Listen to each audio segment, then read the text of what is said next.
Meus amigos, eu estou aqui com o advogado Wagner Andrade para falar sobre as ações que nós impetramos contra Teresópolis, essas operações clandestinas que estão sendo feitas pelo Teresópolis. Então, quais as providências que o Wagner tomou? Vamos ver aqui que ele vai informar para a gente qual o procedimento que ele está tomando contra essas operações clandestinas em Teresópolis. Fala aí, doutor Wagner. Doutor Wagner de Andrade, advogado. Bom dia, subtenente Mauro Bernardo, deputado estadual. Nós aqui vamos prestar conta de duas condutas, duas providências tomadas.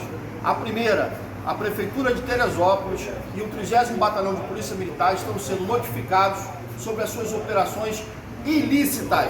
E, no mesmo sentido, o Estado do Rio de Janeiro e o município estão sendo acionados judicialmente com uma ação popular feita pelo deputado para que possa corrigir esses atos ilícitos praticados contra a população de Teresópolis.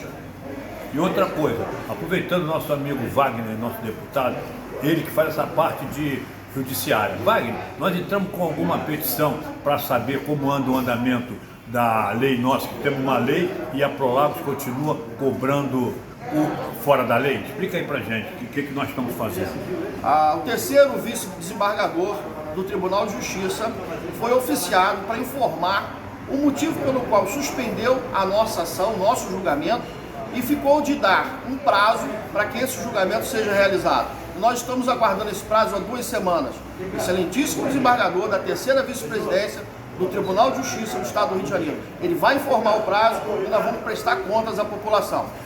Meus amigos, então é isso que eu estou falando, sempre passando para vocês que nós não estamos omissos ao que está acontecendo dentro do nosso município, dentro do nosso estado, que o deputado é para o estado todo. Então, fique atento que nós vamos ter mais coisas sobre a Via Lagos e sobre a Prolagos. Não esquecemos nenhuma das duas e nessas blitz clandestinas de Teresópolis. Obrigado.